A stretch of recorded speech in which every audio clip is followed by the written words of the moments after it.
Hello everyone, welcome to a guide and overview of Arkhan the Black of the Tomb Kings. So I played through the initial turns, I got a feel of how the faction actually plays out. These are my conclusions, and in the end I'll show you some of the army compositions that I would try out. As always, this is not an in-depth guide, but it will certainly help you out. Let's go play with Arkhan the Black of the Tomb Kings. For your short victory, you need to destroy the factions of Khemri, so Cetra, and the court of Libares, located here, that is, Khalida. Occupy, loot, razor, sack 30 different settlements as well while you're at it. It's a very straightforward campaign. Actually, it forces you to only go in one direction, really, and by the time that you reach Khalida, you're probably nearing the 30 different settlements, so that's cool. Achieving this, you get casualty replenish rate plus 15%, always nice to ensure that your armies are able to continue conquering or to compensate attrition in uninhabitable places, for instance. Now, the long campaign takes a little bit longer, it's different. So it achieves the short victory conditions, occupy, loot, razor, sack 75 different settlements, and then hold 11 settlements basically all around the desert. All around this area, that's where you should concentrate and focus on. And in addition, you also need to ensure that on that desert, you build all the pyramids. Basically, those are all landmarks. So yeah, building all those pyramids, that should succeed. For the most part, all that you need is to control the desert. And of course, a couple more settlements because you need 75. Achieving this, it will give you a Winter Magic Power Reserve 35. Should you wish to continue into Domination, it's pretty cool. It's a very good effect to ensure that your casters get better outcomes, and basically it influences the battle overall. Now, Arkhan the Black. He is the Mortarch. Oof. So he can recruit certain enhanced vampire count units. That's really cool. He has +1 army capacity. That alone is tremendously good, because it's one of the weaknesses of the Tomb Kings. The fact that he gets 1 extra army in the beginning, it's crazy good. And he gets reduced diplomatic relations with other Tomb Kings, but enhanced with vampire coast and vampire counts. I like this because it actually sets him up quite definitively towards a specific alliance, an unholy alliance at it. Now, climate is quite average. It's one of the biggest issues with the Tomb Kings is that in fact they do have some issues with the climate. For the most part, it all may seem green or yellow, but it's too much yellow around here and too much red areas, especially to the north. So once you leave that initial sort of area in the south here, then you're always going to have issues with the climate. So yeah, it's a problem. So basically they are quite a faction that would require some theory crafting, on how to actually manage to pursue a domination campaign with them. It's difficult, so you're going to have a plan for it. In terms of starting locations, actually very nice. You're one of the few factions to start off with 2 settlements on a 3-settlement province. You're located near the sea, which implies taking advantage of all the goodies there, and you have plenty of enemies early on to conquer while you pursue your other goals. So typical expansion will always be into the desert, taking out Repams, taking out the dwarfs nearby, other Bretonians, taking out the ogres, and just continuing overall and reacting to whatever is happening on this terrain, going after Cetra. That's the typical case. Manfred may prove quite an ally early on, but soon you'll need to decide whether you keep him, you conquer his lands, or whether keeping or taking his lands is better overall. That's up to you to decide. There's always other vampire counts for you to get friendly with. In addition, Aranessa should become quite an ally if you manage, because of course of the bonuses to diplomacy, or it's also a good idea to try and get some relation here with Luther Arkhan, at least meet his acquaintance so that you can start those trades, etc. Yeah, overall a very good starting location, very defensible, a good idea, good expansion roads. Yeah, I like it. Diplomatically, the Tomb Kings are usually actually quite neutral. However, as in you can get some alliances with the Order Tide, you can get some alliances with the Evil Tide sometimes.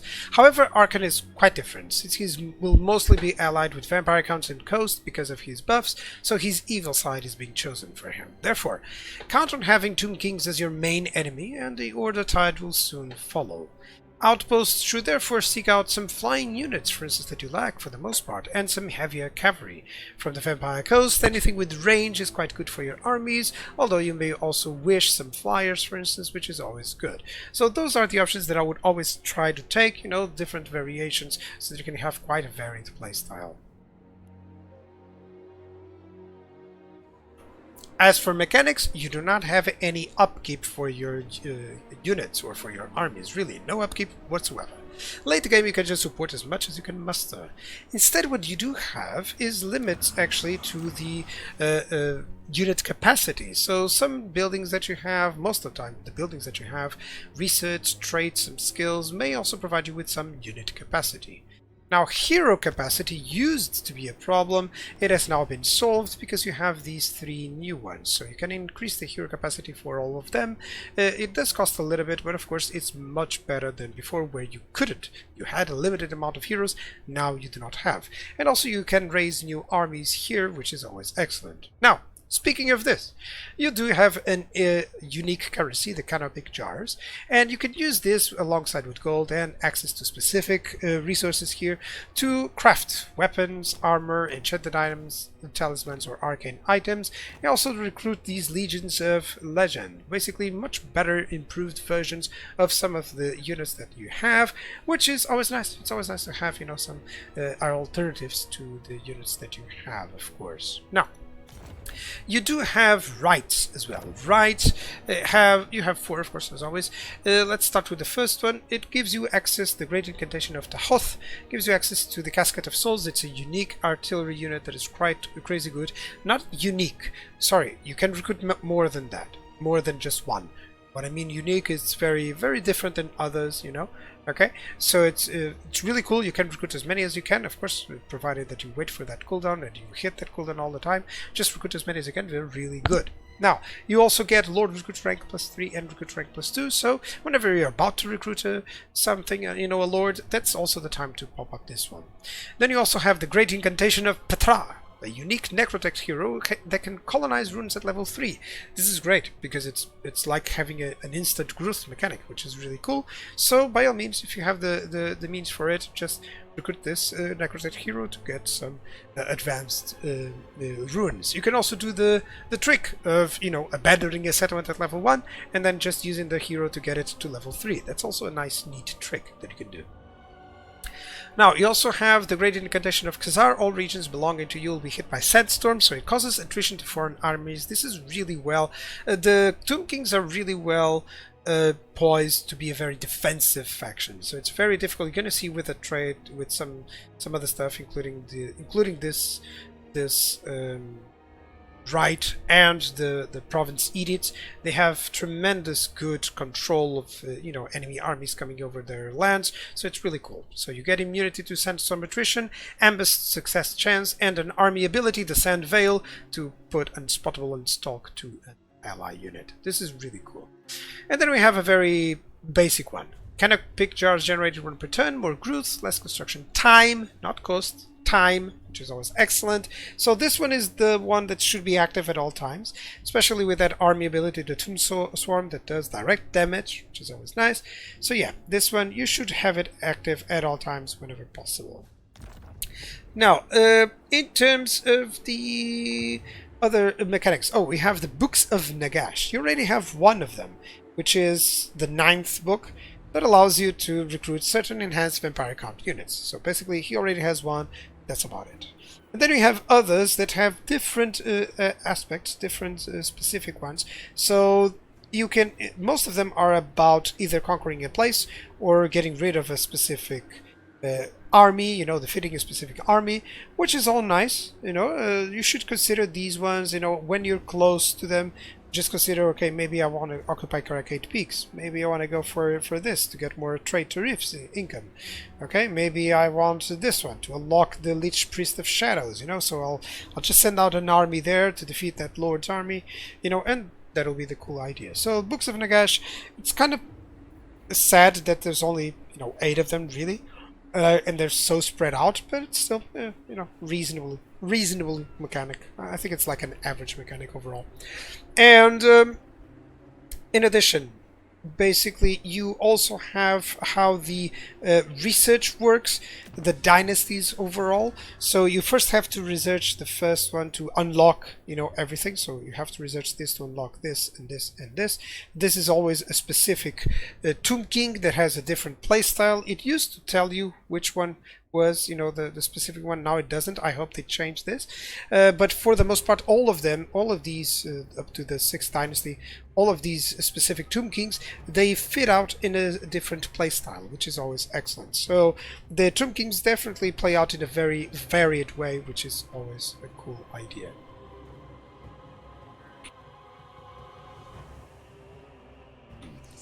So in terms of army stances, you have the channeling one, which costs 10% movement for more winds of magic per turn. It's always helpful. Then you have Entombed Beneath the Sands. This is basically your in-camp, but with an army ability. It costs 50% movement points, immune to attrition, enables replenishment, access to global recruitment point, you know, everything that you should. And it also gives you the Sand Veil ability, so 3 uses of Unspottable and Stalk to a unit of yours, which is always excellent. You shouldn't ignore this ability, especially because, you know, being able to send out a unit to the back of the enemy unspotted, it's always great. Then we have the raiding, 50% cost, and of course immunity to attrition. The biggest issue that I find with this is that it could give you, you know, kind of big jars. Typically it does give you the specific resource, but this one doesn't, so yeah. And then we have ambush, always useful, especially for hide. You don't ambush to, I never get tired of saying this, you don't ambush to actually get the ambush. That's just a bonus. What you ambush for is to hide, to ensure that the AI does different actions, gets closer to you so that you can attack them later on. And then, of course, Forced March with 50% movement. Now, in terms of province edicts, we do have a growth and more campaign movement range, which is always excellent. Then we have a control and corruption, so always cool to especially in higher difficulties, to ensure that you don't get rebellions. Then we get ambush success chance and more melee defense, so a sort of defensive idea here. Then we have a casualty replenishment rate and more recruit rank in your provinces, so it's always excellent. And then I have construction costs and income from all buildings. So notice how this is quite defensive, this is quite defensive. You have some choices in terms of defending your places, adding to the right. So it's really cool that you can get, you know, lower their movement with the right and then increase your own with this one. So yeah, it's always a nice idea. So for the most part, of course, you'll be jumping between growth and the lesser construction costs and income from buildings. But of course, don't neglect the other ones. They're all circumstantially good.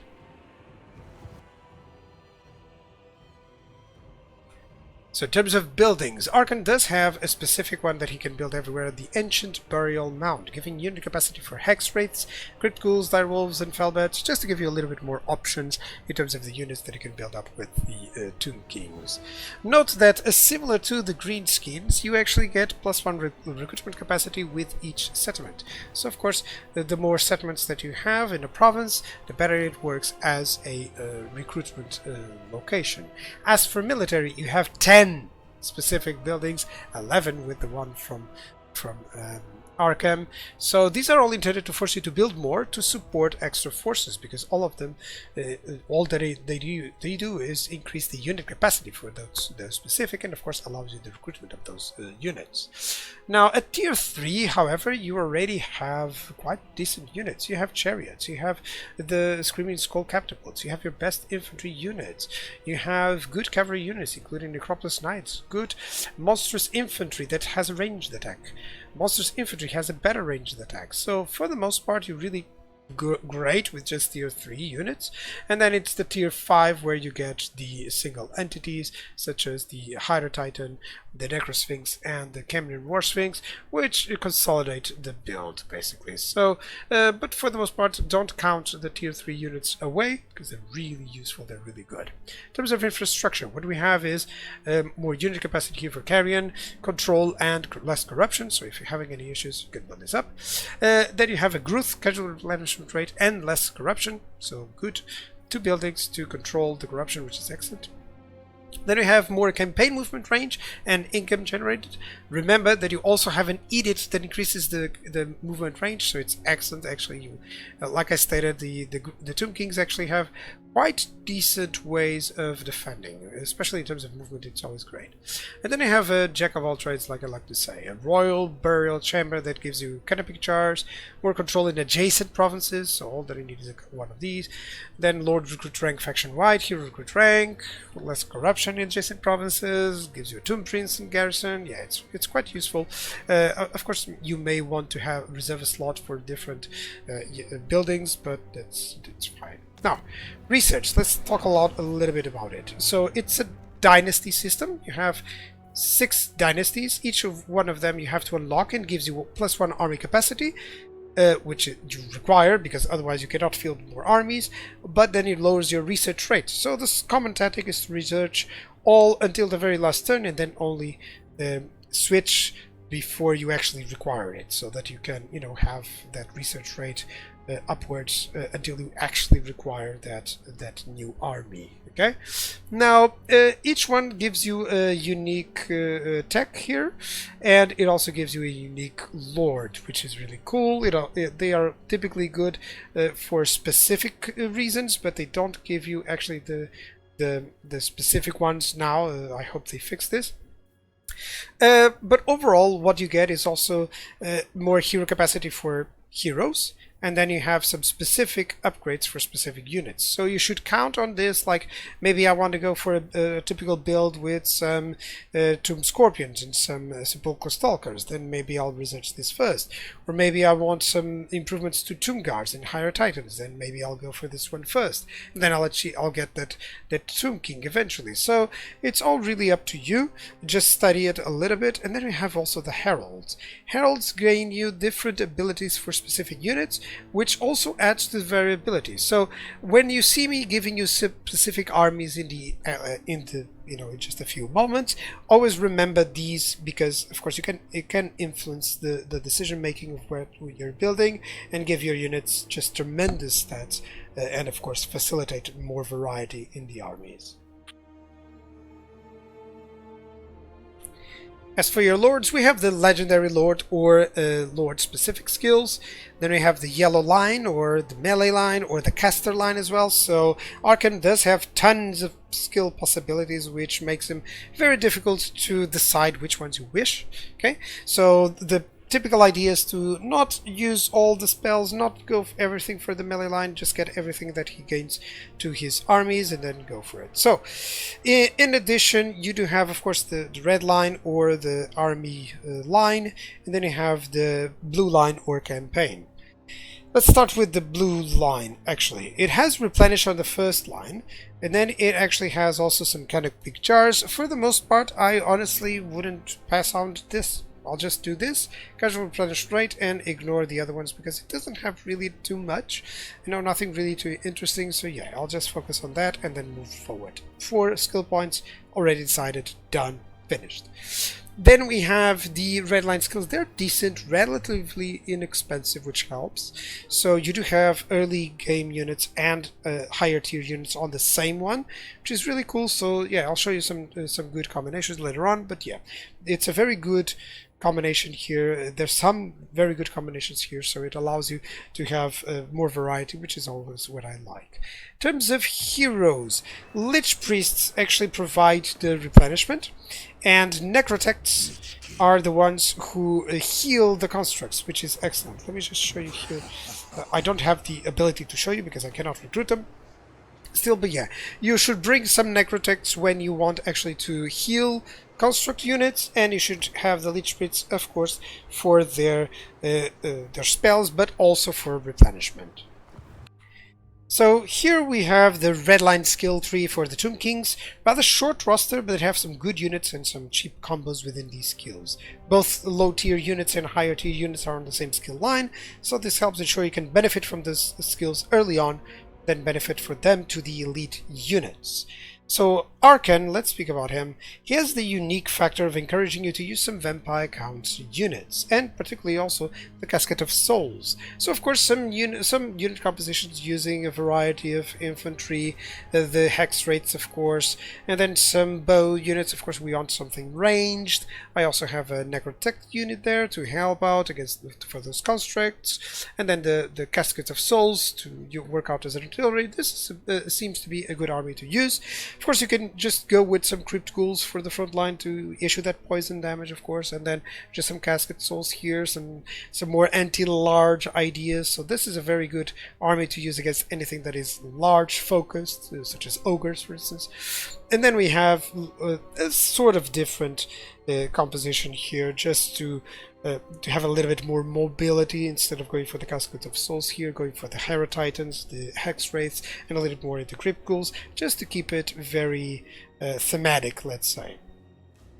And then we have different army types based on monstrous infantry units, for instance, as you can see here. Other ones based more on some archers with some constructs, of course, and some Tomb King infantries, some Tomb Guards, sorry. And then we have something with catapults, archers, of course, they benefit from the same skill line, that's why they're here. And then some necrotech cavalry, which is always nice, just thematic, trying to get I always try to aim to get a variety within the units, you know. So that's the sort of idea that we have here. And then we have something to use perhaps with the Cambrian War Sphinx and the giants here, of course always with those archers, some Tomb Guards. Tomb Guards are really cool, especially in the late game, they're really powerful. This is more of a, you know, double necrotech with some powerful monstrous infantry, probably with the lords that would also enhance the Ushabti, for example. And this is more of a one to have if you have a lord that enhances Tomb Guards and or chariots, for instance, just some carrion. You can always think about all of these compositions and then even add the outpost units. So yeah, you have plenty of good variety even with such a small roster. So, Arkhan. He has the unique factor of having already great outposts and allies set for you. Unless you take drastic measures, Vampire Coast, Vampire Count still likely to be your friends, which implies already having a nice variety of units that will certainly benefit from. Adding to this, he starts with the secondary army, so he can build up a secondary army. Even if it is just skeletons, it helps out tremendously. And then you have access to the Vampire Count units, which is very solid for an early, easier game. Now, the army basically consists of good infantry, average missiles, good artillery, good monstrous infantry and cavalry, great single entities. It lacks some flyers, and it has weak early game units. Now this last part, forget about it regarding Arkhan. This is just in general for the Tomb Kings, because he actually has decent early game units with the addition of the units that he gets from the Vampire Counts. Now replenishment is good, climate is the issue.